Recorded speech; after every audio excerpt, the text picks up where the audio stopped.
একটা video lakh lakh share. একটা গুজব, সরকারি গুজব, একটা দরকারি গুজব। একটা ফটোকার্ড তৈরি হলো, আমি নাকি বলেছি সারা দেশের অর্ধেক খাল খনন করা হয়ে গেছে।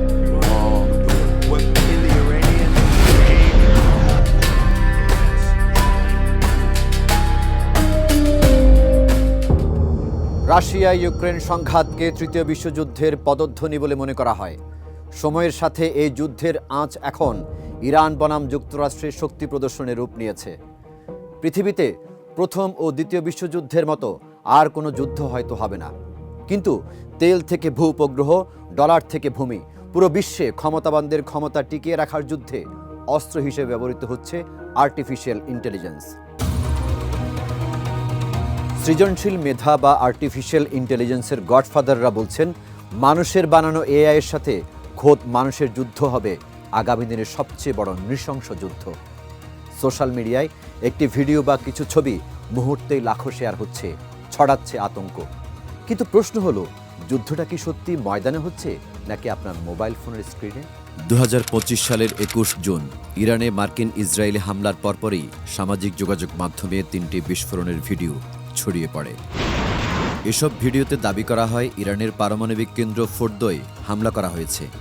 কিন্তু এসব ভিডিও কি সত্য নাকি যুদ্ধের উত্তেজনায় ঘি ঢালতে ভুল তথ্য ছড়ানো হয়েছে? বাট আমরা যখন ফ্যাক্ট চেক করি, আমরা জাস্ট কিছু না রিভার্স ইমেজ সার্চ করি। রিভার্স ইমেজ সার্চ করলে আমরা দেখি যে এই ছবিগুলো পুরনো, যেটা অনেক আগ থেকেই সোশ্যাল মিডিয়াতে পাওয়া যাচ্ছে। যেমন যদি আমরা এই গার্ডিয়ানের রিপোর্টটা দেখি, ফিচার ভিডিওতেই তারা এই ভিডিওটা ব্যবহার করছে, যেটা আসলে ইউক্রেনের একটা ফুটেজ।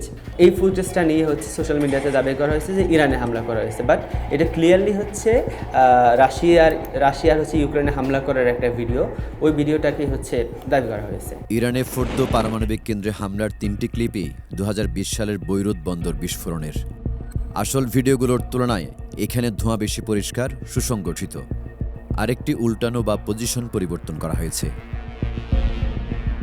ইরান ভার্সেস ইসরায়েল সিনেমায় দেখতাম, বাস্তবেও আছে।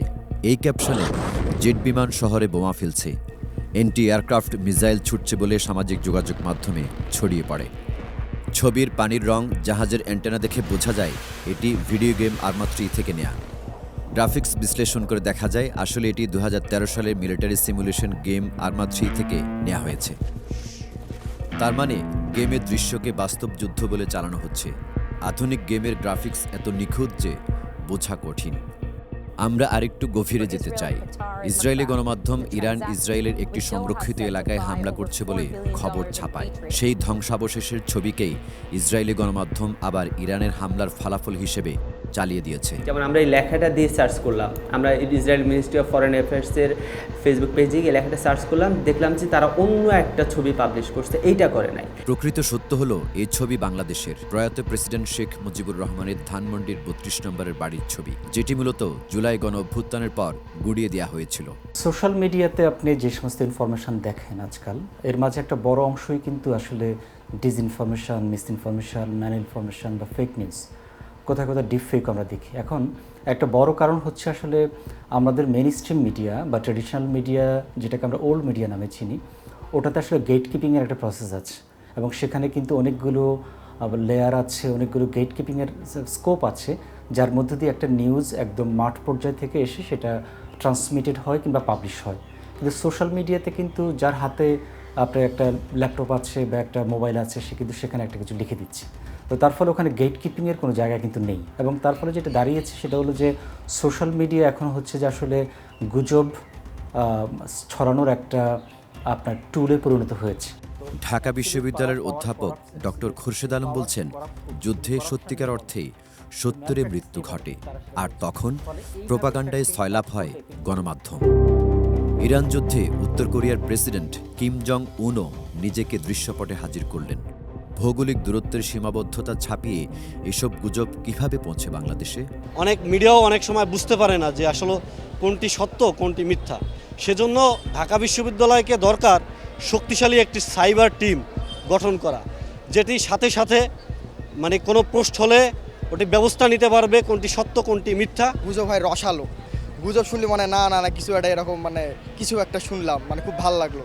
এই জন্যে মিডিয়াতে যারা থাকে তারা তাদের ভিউজ বাড়ানোর জন্য এই রসালো এই মনে করেন মানে বিট লবণ মারাই আর কি নিউজ ছাপায় দেয়, যাতে তাদের ভিউজ বেশি হয়। যুদ্ধ মানেই এক বিভীষিকা, এক ছায়া কেয়ামত। এখানে জয় পরাজয়ের হিসাব করা কঠিন। বোমার আঘাতে ধ্বংস হওয়া শহর হয়তো পুনর্গঠন করা যাবে, কিন্তু পরমাণুর অজুহাতে যেসব নিরীহ মানুষকে জীবন দিতে হয়েছে তাদের কি আর ফিরিয়ে আনা সম্ভব? বিশ্বজুড়ে আধিপত্য বিস্তারের যে নৃশংস রূপ আমরা দেখেছি, তাতে খোদ বিশ্বমডলদের অন্দরমহলও আজ নিরাপদ নয়। হোয়াইট হাউসে ঘটা সাম্প্রতিক ঘটনায় তার প্রমাণ। ইন্টারপোল প্রধান ক্যাশ প্যাটেলের একটি ভাইরাল ভিডিও এখন আলোচনায়। ক্ষমতার এই ডিজিটাল লড়াইয়ে সত্য মিথ্যার পার্থক্য করাটাই এখন সবচেয়ে বড় চ্যালেঞ্জ।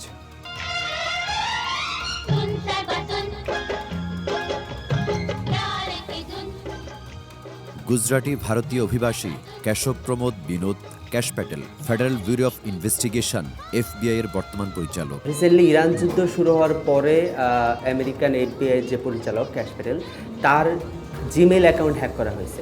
হ্যাক করার পরে সামাজিক যোগাযোগ মাধ্যমে বাংলাদেশ সহ বিভিন্ন দেশে তার একটা ভিডিও প্রকাশ করে দাবি করা হচ্ছিল যে, যেমন এখানে দাবি করা হয়েছে যে FBI পরিচালক ক্যাশ প্যাটেলের ভিডিওটা পাস করছে ইরানি হ্যাকাররা। আমরা এটাকে রিভার্স ইমেজ সার্চ করি, simply just Google reverse image search করে দেখি যে এই ভিডিওটা 5 বছর আগ থেকেই পাওয়া যাচ্ছে। ওই 5 বছর আগের ভিডিও ভারতে একজন এটাকে এখন নতুন করে দাবি করা হচ্ছে এটা ক্যাশ প্যাটেল, যেটা ক্লিয়ারলি রং। প্রচুর পরিমাণে মিসইনফরমেশন আমরা দেখতে পাচ্ছি দুইটা জায়গায়, একটা হচ্ছে সোশ্যাল মিডিয়াতে আর একটা হচ্ছে মেইন স্ট্রিম মিডিয়াতে। সো এই যে মেইন স্ট্রিম মিডিয়াতে বা সোশ্যাল মিডিয়াতে দেখা যাচ্ছে যে ধরনের ফেক নিউজ বা ভুয়া খবর, এটার দুইটা ধরন আবার, একটা হচ্ছে মিসইনফরমেশন আর একটা হচ্ছে ডিসইনফরমেশন। ডিসইনফরমেশন হচ্ছে যেগুলো বোঝা যায় যে এগুলো জেনে শুনে কেউ প্রচার করতেছে, এগুলোর পিছনে ইন্টেনশন আছে, এগুলো হচ্ছে ডিসইনফরমেশন। আর একটা হচ্ছে যে এটা দেখে বোঝা যায় যে এটা ইন্টেনশন নাই কিন্তু অদক্ষতা আছে, হয়তো বা না জেনে ছড়াচ্ছে। একই সাথে ভারতের টিভিতে সম্প্রচারিত ইরান যুদ্ধের একটি সাড়া জাগানো টক শো দেখা যায়। ইন্ডিয়ান একটা টক শোতে একজন উপস্থাপক, সে হচ্ছে পাকিস্তানের মধ্যস্থতায় এই যুদ্ধবিরতিটা হওয়ার খবরে রিয়াকশন হিসেবে সে হচ্ছে টক শোতে হচ্ছে সব চেয়ার ছুঁড়ে মারতেছিল বা তার সামনে যে আইপ্যাডটা ছিল সেটা ছুঁড়ে মারছে। জাস্ট খেয়াল করি, উনি যখন একটা অবজেক্ট ছুঁড়ে মারে, তার সামনে আইপ্যাডটা অবজেক্টটা ছুঁড়ে মারার পরে যদি দেখেন তার সামনে সাদা অবজেক্টটা কালো হয়ে যায়, জাস্ট ইনস্ট্যান্টলি 1 সেকেন্ডের মধ্যে সেটা কালো হয়ে যায়। আবার যদি আমরা এখানে খেয়াল করি যে সে চেয়ারটা ছুঁড়ে মারবে, কিন্তু চেয়ারটা ছুঁড়ে মারার পর সাথে সাথে ওই চেয়ারটা পাতলা কাগজের মতো হয়ে যায়। গুজবে AI দিয়ে ছড়ানো ভিডিও বা ছবির দুর্বল দিকগুলোর দিকে এবার নজর দেওয়া যাক।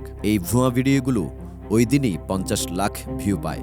ভিডিও ক্যাপশনে দেখাচ্ছে ইরান আজ তেলাবিবে মিসাইল বৃষ্টি নামিয়েছে। Footage verified. 3 জন ফরেনসিক বিশেষজ্ঞ রয়টার্সকে বলেছেন এটা শতভাগ ভুয়া। ইরানের রাষ্ট্র সমর্থিত গণমাধ্যম তেহরান টাইমস তাদের সামাজিক যোগাযোগ মাধ্যম এক্সে বিফোর ভার্সেস আফটার শিরোনামে একটি ছবি প্রকাশ করে।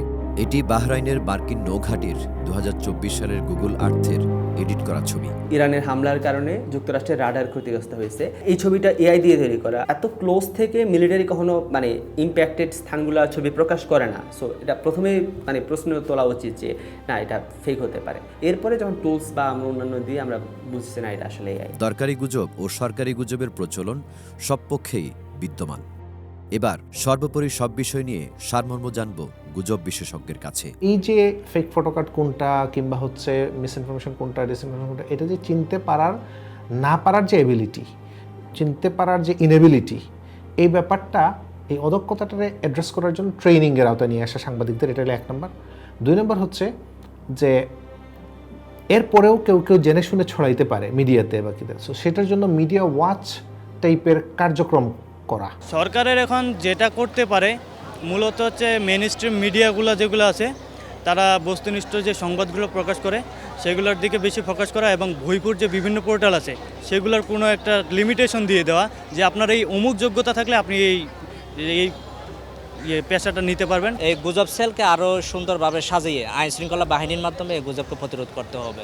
আরও যেটা আমি বলতে পারি, ধরেন সামাজিক যোগাযোগ মাধ্যমে মেটার সাথে যদি সরকার সহযোগিতামূলক কাজ করে, আমরা আশাবাদী এই গুজবগুলো কমিয়ে আনা যাবে। এবং যারা এই গুজব ছড়িয়ে রাষ্ট্র এবং শিক্ষা প্রতিষ্ঠানে বিশৃঙ্খলা তৈরি করবে, তাদের জন্য আইনানুগ ব্যবস্থা গ্রহণ করতে হবে। তথ্য উপদেষ্টা বলছেন তিনি কয়েকদিন পর পর গুজব মনিটরিং করবেন। একটা কথা খুব important, we must be serious about that. Misinformation এবং ডিসইনফরমেশন এই সরকার টলারেট করবে না। আর আগেও বলেছি আমরা আসলে এরকম একটা প্যানেল, লিগ্যাল প্যানেল তৈরি করছি, এটা সব ক্ষেত্রেই যাতে তারা এই ব্যাপারগুলো নিয়ে কাজ করতে পারে, এটা খুব দ্রুতই আপনারা হয়তো জেনে যাবেন। কার্যত তথ্য মন্ত্রণালয়ের অধীনে 2017 সালে গুজব মনিটরিং সেল বা গুজব শনাক্তকরণ সেল তৈরি হলেও তার টিকিটিও খুঁজে পাইনি আমরা। সেই ক্ষেত্রে প্রাতিষ্ঠানিক অগ্রগতি কেমন হওয়া উচিত আবারও বলছেন মিস্টার আলম। এবং আমাদের জার্নালিস্টদের মধ্যে আরও ট্রেনিং দেওয়া ইত্যাদি।